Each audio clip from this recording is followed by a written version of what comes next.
সামাজিক নিরাপত্তা, নাগরিক নিরাপত্তা এবং জননিরাপত্তা যেটাই বলেন না কেন, এই নিরাপত্তার কাজটা হচ্ছে একটা সমন্বিত কাজ।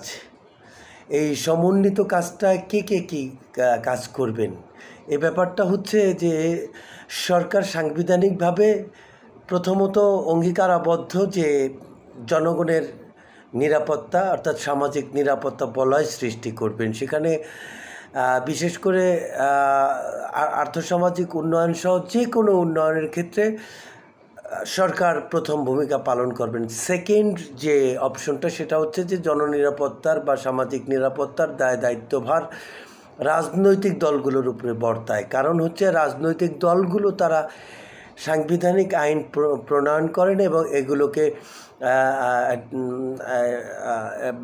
বাস্তবায়ন করার জন্য তাদের কর্মী বাহিনী এবং সরকারের বাহিনীকে এগুলোকে সহযোগিতা করেন। তো এই কারণে আমি মনে করি যে সামাজিক নিরাপত্তা শুধু সরকারের একার দায়িত্ব কর্তব্য এটা কিন্তু নয়। সামাজিক নিরাপত্তার দায়িত্ব হচ্ছে দেশের রাজনৈতিক দল, সুশীল সমাজ, দেশের প্রত্যেকটা নাগরিকের, বিশেষ করে শিক্ষকদের এখানে একটা অগ্রণী ভূমিকা পালনের জায়গা রয়েছে। কারণ তারা দেশের আর্থসামাজিক উন্নয়ন, জননিরাপত্তা, জনগণের নিরাপত্তা বিধান এগুলোর ক্ষেত্রে তারা যে জাতি গঠনের কাজ করছেন, সেই জাতি গঠনটা আসলেই তারা সভ্য জাতি হিসাবে গড়ে উঠছে কি না স্টুডেন্টরা, সে ব্যাপারে তাদের ব্যাপক পরিমাণে কাউন্সেলিং করা দরকার, মোটিভেশনাল প্রোগ্রামগুলো চালানো দরকার। বিশেষ করে তারা ক্লাসে যেমন মোটিভেশনাল কার্যক্রমগুলো চালাবেন, মানবিকতা, মানবাধিকার, জননিরাপত্তা এগুলো নিয়ে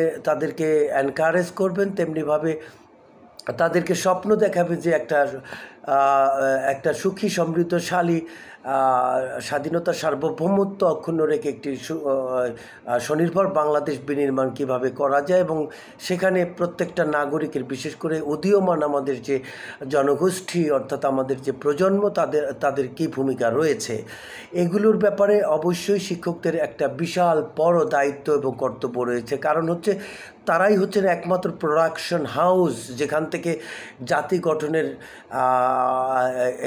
এই যে পর্যায়ক্রমিক যে প্রোডাকশনগুলো সেগুলো আসে।